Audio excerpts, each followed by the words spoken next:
hindi ko aminin na crush kita. Ang name niya ay Kenneth.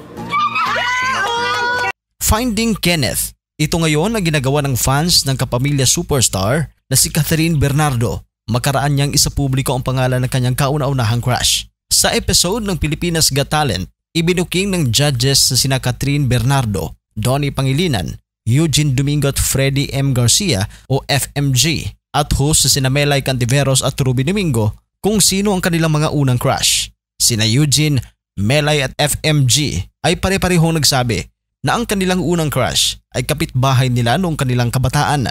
Si Ruby Domingo naman ay inaming ang unang crush ito ay ang aktres na si Shaina Magdayaw, habang si Donnie ay ang American actress na si Natalie Portman. Nang si Catherine Bernardo na ang tanungin, sinabi nitong ang unang crush niya ay non-showbiz. Nasa probinsya pa raw siya sa Cabanatuan City nang magka-crush siya noong grade 2 pa lamang ito.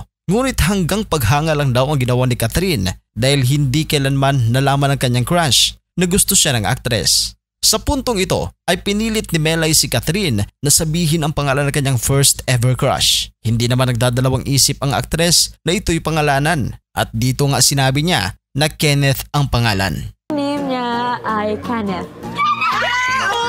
Mabilis naman na pinag-usapan online ang pag-amin na ito ni Catherine.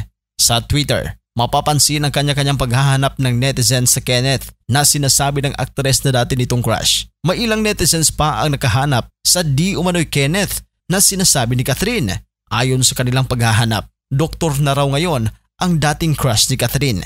Dahil dito ay mega search na ang fans kung sino si Kenneth at bingo, nahanap ang lalaking unang crush nito na isa na ngayong doktor. Naging instant celebrity na tuloy si Doc Kenneth Hizon dahil sa mga pahayag na ito ni Catherine.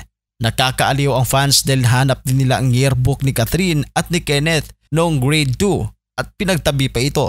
Makikita rito kung kailan ang kaarawan ng huli, March 16, 1995 na isang taon ang tanda sa dalaga, March 26, 1996. May litrato pa sila noong kanilang kabataan at base sa impormasyon, si Kenneth ay nakapasa sa Physician's Licensure Examination noong April 18, 2025 at hanggang ngayon nananatiling tahimik si Doc sa mga naging revelasyon ni Catherine Bernardo. Para sa inyong reaksyon, comment down below at sa mga hindi pa nakapag-subscribe, huwag kalimutan na mag-subscribe sa Showbiz Caster. Maraming salamat po.